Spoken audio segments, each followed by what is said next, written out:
Saudara-saudaraku yang diberkati, dengar pesan saya terakhir. Kadang-kadang bukan Tuhan tidak mampu menyelesaikan persoalan saudara. Kadang-kadang bukan Tuhan tidak sanggup menolong persoalan hidup, badai hidup yang saudara-saudara hadapi. Kadang-kadang bukan Tuhan tidak sanggup bekerja dalam persoalanmu yang rumit itu. Kadang-kadang bukan Tuhan tidak sanggup menyembuhkan sakitmu. Kadang-kadang bukan Tuhan tidak mampu menyelesaikan persoalan bisnismu. Kadang-kadang bukan Tuhan tidak sanggup menolong usaha dan pergumulanmu. Kadang-kadang bukan Tuhan tidak sanggup menolong rumah tanggamu. Kadang-kadang bukan Allah tidak sanggup menolong dan memberi Anda masa depan. Tapi yang membuat Allah tidak bisa bekerja dengan leluasa karena ada dosa yang belum diselesaikan dalam hidupmu. Tuhan mau engkau selesaikan dosamu, maka Dia bisa membereskan persoalanmu. Saya percaya bahwa kadang-kadang Tuhan izinkan engkau ada dalam badai, engkau ada dalam persoalan, engkau ada dalam pergumulan, engkau ada dalam tantangan hidup, engkau ada dalam beban-beban persoalan yang tidak pernah selesai karena engkau sendiri belum menyelesaikan dosamu di bawah kaki Tuhan. Kalau itu yang terjadi dalam hidupmu hari ini, datang bertekuk lutut di bawah kakinya, sebab pada waktu engkau membereskan dosamu yang besar itu, dosamu itu yang menjadi penghalangmu, maka Allah akan bekerja dengan luar biasa di dalam membereskan segala pergumulan dan segala beban persoalan hidupmu. Allah sanggup menolong saudara dan terlalu sanggup menolong mereka yang hidupnya menyenangkan hati Tuhan dengan cara hidup benar dan menyenangkan hati Tuhan, hidup beres dengan dosa-dosamu. Shalom, selamat malam Ibu Bapak sekalian yang diberkati Tuhan. Jumpa lagi di malam yang berbahagia, malam bersama saya Pendeta Jerry Adu, malam renungan sebelum kita tidur. Seperti pujian yang baru saja kita nyanyikan, Tuhan selalu menggendong kita. Tuhan selalu peduli dengan hidup kita. Tuhan selalu menyatakan kepeduliannya kepada kita. Malam ini Ibu Bapak sekalian, saya memilih teks renungan kita dari Matius pasal yang ke-9. Matius pasal yang ke-9, ayat 1 dan ayat yang kedua. Matius pasal 9 ayat yang ke-1 dan ayat yang kedua. Sesudah itu naiklah Yesus ke dalam perahu lalu menyeberang. Kemudian sampailah ia ke kotanya sendiri. Ayat 2 berkata, Maka dibawa oranglah kepadanya seorang lumpuh yang terbaring di tempat tidurnya. Ketika Yesus melihat iman mereka, berkatalah ia kepada orang lumpuh itu, Percayalah hai anakku, dosamu sudah diampuni. Matius pasal 9 ayat 1 dan 2 saya baca sekali lagi. Sesudah itu naiklah Yesus ke dalam perahu lalu menyeberang. Kemudian sampailah ia ke kotanya sendiri. Maka dibawa oranglah kepadanya seorang lumpuh yang terbaring di tempat tidurnya. Ketika Yesus melihat iman mereka, berkatalah ia kepada orang lumpuh itu, Percayalah hai anakku, dosamu sudah diampuni. Tema kita malam hari ini sederhana, yaitu lakukan bagianmu dan biarkan Tuhan melakukan bagiannya. Saudara, dari ayat ini Matius 9 ayat 1 dan 2, saya ingin beri tema lakukan bagianmu dan biarkan Tuhan melakukan bagiannya. Sekali lagi, lakukan bagianmu dan biarkan Tuhan melakukan bagiannya. Kita baru saja membaca sebuah cerita bahwa ada seorang lumpuh yang dibawa kepada Yesus, lalu Tuhan menyembuhkannya. Saudara-saudaraku, tadi saya mengatakan tema kita adalah lakukan bagianmu dan biarkan Tuhan melakukan bagiannya. Kadang-kadang dalam menolong seseorang atau dalam Tuhan melakukan mujizat bagi seseorang, atau melakukan pertolongan dari Tuhan atas seseorang, kadang-kadang versinya berbeda. Ada waktu di mana Tuhan seperti tidak membutuhkan apa yang Anda harus lakukan dahulu, baru Tuhan melakukan sesuatu. Seperti contoh, Bapak Ibu Saudara, inisiatif datang dari Tuhan Yesus pada waktu orang lumpuh yang ada di kolam Bethesda. Yesus yang datang mencari dia, lalu menyembuhkan dia. Tapi ada waktu di mana Tuhan seperti ingin kita melakukan bagian kita, baru Tuhan melakukan bagiannya. Ada waktu di mana Tuhan dengan inisiatifnya menolong saudara dan saya, tanpa mungkin Anda melakukan sesuatu baginya. Seperti misalnya keselamatan. Tuhan ingin menyelamatkan saudara hanya dengan iman. Itu bukan hasil pekerjaan saudara. Artinya begini, ada waktu di mana Tuhan ingin Anda tidak melakukan apa-apa. Dalam kepasrahanmu, Tuhan dapat berbuat sesuatu. Tapi ada waktu di mana Tuhan ingin Anda melakukan sesuatu, baru Tuhan melakukan bagiannya. Dan tema malam hari ini yang saya mau ajak kepada kita, lakukan bagianmu dan biarkan Tuhan melakukan bagiannya. Dalam cerita ini kita tahu bahwa akhirnya seorang lumpuh dapat disembuhkan oleh Tuhan dalam cerita ini. Tetapi pada akhirnya saya mendapati bahwa selain kita mendapati Tuhan berbuat sesuatu bagi orang lumpuh ini, ternyata waktu saya memiliki ayat 2, ada 3 hal yang dilakukan terlebih dahulu oleh orang-orang yang mau supaya orang lumpuh ini disembuhkan. Saya mau bilang sama saudara, kadang-kadang Tuhan menolong saudara tanpa saudara tahu bahwa Tuhan sedang berinisiatif menolong saudara. Tapi kadang-kadang Tuhan ingin Anda melakukan bagian Anda, dan Tuhan melakukan bagiannya. Contoh yang paling gampang.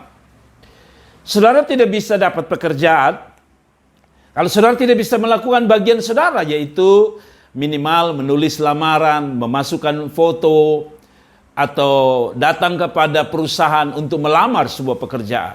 Sambil Anda berdoa. Sehingga ada 2 hal. Anda melakukan bagian Anda dan Tuhan melakukan bagian Tuhan. Dan malam hari ini, mari kita perhatikan bagian apa yang harus kita lakukan dan membiarkan bagian apa yang Tuhan akan lakukan. Sekali lagi, sebuah proses di dalam melihat sebuah pertolongan Tuhan, kadang-kadang kita harus kerjasama antara kita dan Tuhan. Seperti tema kita malam hari ini, saya ulangi, lakukan bagianmu dan biarkan Tuhan melakukan bagianmu. Lakukanlah bagianmu yang tidak bisa engkau lakukan. Dan biarkan Tuhan melakukan bagiannya yang dapat dilakukannya. Sekali lagi, lakukanlah bagianmu yang tidak dapat engkau lakukan. Dan biarkanlah Tuhan melakukan bagiannya yang dapat dilakukannya. Sekali lagi ini bagus. Lakukanlah bagianmu. Atau lakukanlah bagian yang tidak dapat engkau kerjakan. Dan biarkanlah Tuhan melakukan bagian yang dapat dikerjakannya. Saudara-saudaraku, apa yang harus kita lakukan pada waktu kita ada dalam pergumulan? Apa yang harus kita lakukan pada waktu kita berada posisi seperti orang lumpuh ini? Orang lumpuh bicara tentang orang yang tidak bisa berbuat apa-apa sendirian. Orang lumpuh biasanya dianggap sebagai orang tak berdaya. Orang lumpuh biasanya digambarkan seperti orang yang membutuhkan pertolongan orang lain. Orang lumpuh artinya orang yang tidak dapat melakukan apa-apa tanpa orang lain atau pertolongan orang lain. Dalam hidup kita, kadang-kadang ketika kita ada dalam sebuah persoalan dan pergumulan besar, pergumulan berat, kadang-kadang kita seperti orang lumpuh. Kita tidak bisa buat apa-apa dengan kehidupan kita. Kita tidak bisa buat apa-apa dengan rumah tangga kita. Kita tidak bisa buat apa-apa dengan persoalan-persoalan kita. Tapi dari catatan ini mari kita belajar apa yang bisa kita lakukan, yaitu bagian kita dan membiarkan Tuhan melakukan bagian. Yang pertama, Sebelum engkau lihat pertolongan Tuhan, sekali lagi, sebelum engkau datang dan membawa persoalanmu untuk melihat pertolongan Tuhan, yang pertama yang Anda harus lakukan, bagian Anda dan saya adalah datang lebih dahulu kepada Tuhan. Sekali lagi, poin pertama, lakukan bagian kita dan biarkan Tuhan melakukan bagiannya adalah, bagian kita adalah datang lebih dahulu kepada Tuhan sebelum Tuhan datang untuk menolong saudara dan saya. Datang lebih dahulu kepada Tuhan sebelum Tuhan datang untuk melakukan bagiannya di dalam menolong saudara. Matius 9 ayat 2 berkata begini, maka dibawa oranglah kepadanya seorang lumpuh, saudara-saudara. Maka dibawa oranglah kepadanya seorang lumpuh. Saudara-saudara, tidak ada cara lain di dalam hidup ini, di dalam mengatasi sebuah persoalan hidup. Tidak ada cara lain untuk melihat pertolongan Tuhan. Tidak ada cara lain untuk dapat menyaksikan kebesaran dan kuasa Tuhan di dalam menolong hidup saudara, kecuali pertama, engkau yang harus datang lebih dahulu kepada Tuhan. Engkau harus datang menyerah di bawah kaki Tuhan. Engkau yang harus datang untuk merendahkan diri di bawah kaki Tuhan. Seperti orang-orang ini, mereka datang kepada Tuhan, mereka datang lebih dahulu kepada Tuhan.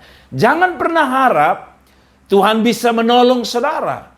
Jangan pernah harap Tuhan akan melakukan bagiannya kalau engkau tidak pernah melakukan bagian pertama ini, yaitu datang, setia datang kepadanya. Saudara-saudaraku yang diberkati Tuhan, kadang-kadang Tuhan izinkan saudara ada dalam persoalan supaya Anda datang lebih dahulu kepada Tuhan sebelum Dia bekerja menolong Anda. Saudara masih ingat cerita mengenai Penina, Hana, dan Elkana. Elkana adalah seorang suami yang memiliki 2 orang istri. Satu bernama Hana, satu bernama Penina. Yang menarik adalah Hana. Hana dikatakan oleh Alkitab bahwa kandungannya telah ditutup oleh Tuhan. Hana adalah bentuk dari kehidupan kita. Gambaran dari kehidupan kita. Punya persoalan, tapi tidak bisa buat apa-apa. Tapi Alkitab mencatat di dalam 1 Samuel ayat 1 dan seterusnya. Alkitab mengatakan, Hana dari tahun ke tahun datang ke bait Allah dan berdoa. Dari tahun ke tahun. Saya tidak tahu berapa lama Hana berdoa kepada Tuhan. Saya tidak tahu berapa lama Hana datang kepada Tuhan untuk mendapatkan seorang bernama Samuel. Tapi singkat cerita, kita semua tahu di Alkitab 1 Samuel, akhirnya kita tahu Tuhan memberikan apa yang menjadi pergumulan Hana. Mengapa? Karena Hana datang lebih dahulu kepada Tuhan. Saudara-saudaraku yang diberkati Tuhan, lakukan bagian saudara itu pertama, setialah datang kepada Tuhan. Anda ada dalam persoalan, datang kepada Tuhan. Belum dijawab oleh Tuhan, datang lagi kepada Tuhan. Doamu belum dijawab, datang lagi kepada Tuhan. Pergumulanmu tambah berat, datang lagi kepada Tuhan. Saudara sudah lama ada satu pekerjaan kepada pekerjaan yang lain, tetap terus gagal. Saya mau bilang, datang lagi kepada Tuhan. Jangan pernah bosan untuk datang kepada Tuhan. Karena saya percaya Allah tidak pernah bosan melihat umatnya, melihat anak-anaknya datang kepadanya. Tuhan suka engkau datang berkali-kali di dalam hadirat Tuhan. Tuhan suka engkau datang berkali-kali untuk merendahkan diri di bawah kakinya.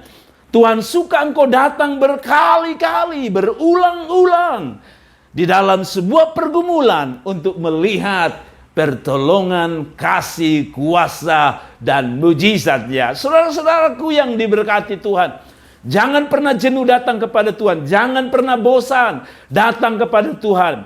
Orang lumpuh ini, akhirnya dia melihat pertolongan Tuhan. Kenapa? Karena dia memilih untuk datang kepada Tuhan. Kapan kita bisa datang kepada Tuhan? Dengan cara apa kita bisa datang terus-menerus kepada Tuhan? 1, Datanglah beribadah kepada Tuhan. Sekalipun pergumulanmu masih ada, sekalipun bebanmu masih ada, terus datang kepada Tuhan. Dan saya percaya akan tiba waktunya Tuhan akan melakukan bagiannya, saudara-saudaraku yang diberkati Tuhan. Datanglah terus dalam doa-doa pribadimu. Teruslah bergumar di dalam doa-doa pribadimu. Saya percaya, sungguh percaya, bahwa Allah tidak akan membiarkan orang-orang yang datang kepadanya dengan sia-sia. Sekali lagi, datanglah beribadah, datanglah berdoa, carilah wajah Tuhan. Teruslah berdoa dan berpuasa sampai engkau lihat kuasa Tuhan terjadi. Saudara-saudaraku yang diberkati, itulah poin yang pertama. Lakukan bagianmu dan biarkan Tuhan melakukan bagiannya. Jadi bagian pertama kita adalah datang pada Tuhan, dan bagian Tuhan akan melakukan bagiannya. Yang kedua, kalau tadi datang lebih dahulu kepada Tuhan, sebelum Tuhan menolong hidupmu, sebelum Tuhan menjawab doamu, sebelum Tuhan menjawab pergumulanmu, maka engkau yang harus datang lebih dahulu kepada Tuhan. Itu bagian pertama. Bagian kedua, percaya lebih dahulu kepada Tuhan sebelum engkau melihat apa yang Tuhan akan lakukan dalam hidupmu. Sekali lagi yang kedua, kunci kedua, percaya lebih dahulu kepada Tuhan sebelum engkau dapat melihat apa yang Tuhan bisa lakukan bagi saudara. Nah, saudara, ayat yang kedua, masih di ayat kedua, maka dibawa oranglah kepadanya seorang lumpuh yang terbaring di tempat tidurnya. Ketika Yesus melihat iman mereka, berkatalah ia kepada orang lumpuh itu, percayalah hai anakku. Yang kedua, yang membuat Tuhan sukacita untuk melakukan bagiannya adalah karena orang ini telah melakukan bagiannya. Adalah karena kelompok orang-orang yang mengantar orang lumpuh ini telah melakukan bagiannya. Maka saya meyakini bahwa Tuhan akan senang hati, bersukacita melakukan bagiannya.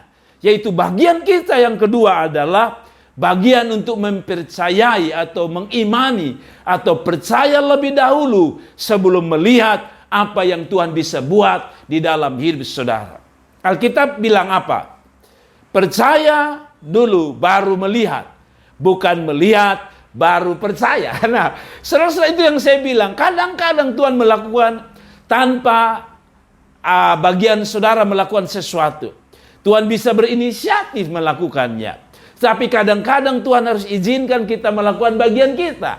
Dan bagian kita yang kedua adalah teruslah percaya, teruslah mengimani bahwa Tuhan adalah Allah, Tuhan adalah Allah, dan Yesus adalah Allah yang sanggup menolong kita sekalian. Ibu bapak saudara-saudaraku yang diberkati Tuhan, dengar baik-baik. Kadang-kadang Tuhan ingin kita melakukan bagian kita, yaitu mempercayai, mengimani bahwa Tuhan lebih besar dari pergumulan kita. Tuhan lebih besar dari persoalan kita. Tuhan lebih hebat dari persoalan dan pergumulan kita. Tuhan lebih dahsyat dari beban-beban hidup kita. Tuhan lebih mampu daripada sakit penyakit kita.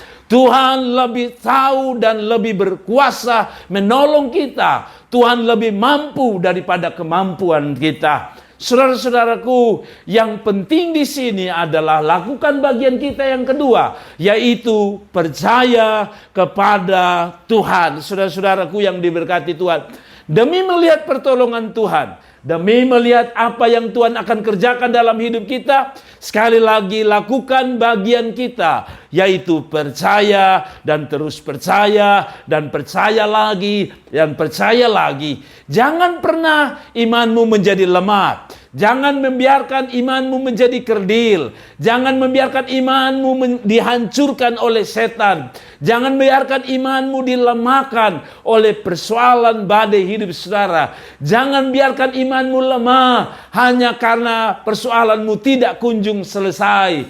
Jangan pernah membiarkan imanmu lemah, lenyap dari hidupmu hanya karena engkau belum melihat hasil dari doa-doamu.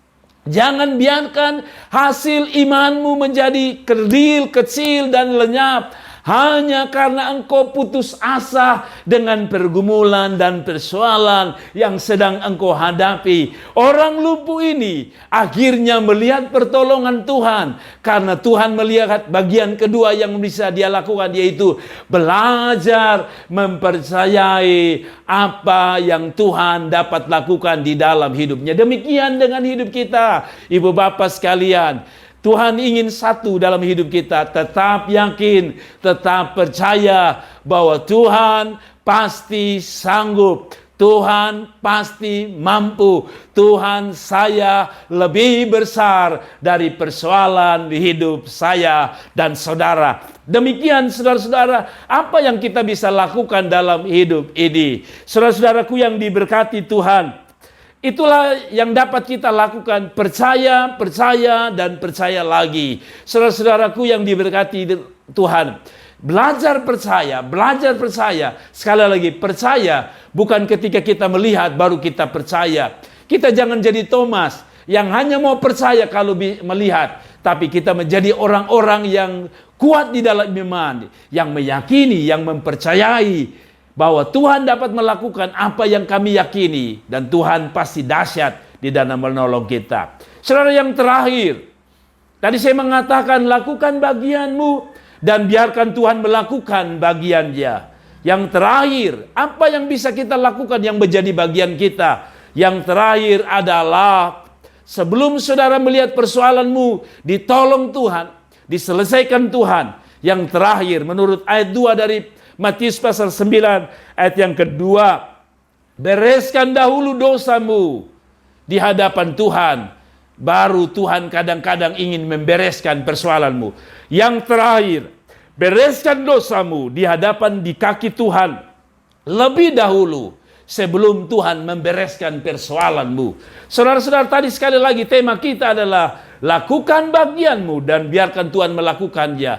Sebelum orang lumpuh ini disembuhkan oleh Tuhan, Tuhan ingin bereskan dosanya. Mungkin saja orang lumpuh ini sakit karena dia berdosa, karena catatan ayat 2 mengatakan seperti ini. Ayat 2, ketika Yesus melihat iman mereka, berkatalah ia kepada orang lumpuh itu, percayalah hai anakku, dosamu sudah diampuni. Saudara-saudaraku yang diberkati Tuhan, saya tahu bahwa tidak semua sakit karena dosa. Tidak semua pergumulan karena dosa. Ayub juga punya pergumulan. Ayub menderita, Ayub kehilangan anak-anak. Itu bukan karena dia berdosa. Kata Alkitab, justru Ayub orang yang saleh dan hidup benar. Tapi kadang-kadang kalau saudara baca di dalam Alkitab, selalu Tuhan mengatakan, pulang dan jangan buat dosa lagi. Artinya bahwa kadang-kala Tuhan izinkan pergumulan kita tidak beres karena ada dosa yang ingin diselesaikan Tuhan. Seperti kata Yesaya 59 ayat 1-2. Bukan tangan Tuhan tidak kurang panjang, bukan telinganya kurang peka untuk mendengar setiap seru doa saudara, tapi yang menjadi pemisah antara saudara dan saya adalah apa? Dosa. Jadi kadang-kadang dosa adalah penghalang Tuhan bisa melakukan bagiannya. Saudara bisa melakukan bagian saudara, berdoa, percaya. Tapi tanpa doa yang dibereskan, maka itu hanya menjadi penghalang untuk kata Yesaya, tangannya menjadi pendek dan telinganya menjadi tuli untuk mendengar setiap doa, setiap seruan dan pergumulan saudara. Jadi yang terakhir ibu bapak sekalian, kadang-kadang Tuhan izinkan persoalan hadapi, kadang-kadang Tuhan belum bisa melakukan bagiannya, karena Tuhan ingin Anda bereskan dosa saudara lebih dahulu. Kalau hari-hari ini engkau ditegur, kalau hari-hari ini engkau ada dalam persoalan, lewat sakit penyakit anakmu, atau istrimu, atau suamimu, atau anakmu, atau bahkan dirimu, atau mungkin lewat bisnismu, lewat persoalan usahamu, atau mungkin lewat pelayananmu yang gagal, kadang-kadang Tuhan izinkan supaya kita mengoreksi diri kita. Apakah masih ada dosa yang belum dibereskan dalam hidup kita? Sebelum Tuhan melakukan bagiannya, yang terakhir lakukan bagian kita. Bereskan dosa kita di hadapan Tuhan. Kalau ada dosa-dosa yang tersembunyi, kalau ada dosa-dosa yang kau sembunyikan di belakang atau kepada istrimu, kalau ada dosa yang kau sembunyikan di hadapan anak-anakmu, kalau ada dosa yang kau sembunyikan di hadapan pendetamu, kalau ada dosa yang kau sembunyikan di antara keluargamu, kalau ada dosa yang engkau sembunyikan dalam perjalanan hidupmu, dan akhirnya Tuhan harus menegur lewat persoalan badai hidup dan pergumulan hidup, saya mau bilang sama saudara, hidupmu tidak akan pernah selesai kecuali engkau bereskan dosamu.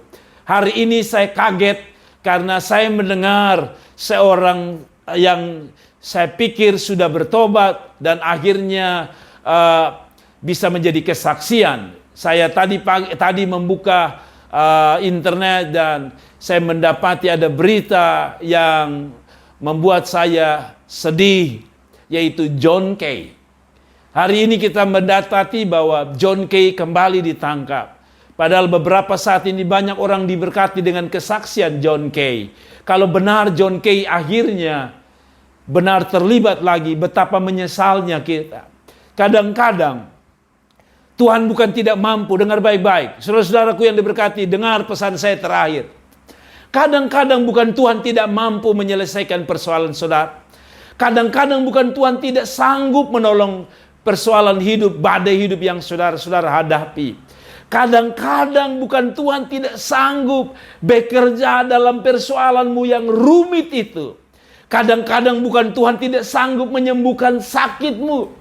Kadang-kadang bukan Tuhan tidak mampu menyelesaikan persoalan bisnismu. Kadang-kadang bukan Tuhan tidak sanggup menolong usaha dan pergumulanmu. Kadang-kadang bukan Tuhan tidak sanggup menolong rumah tanggamu.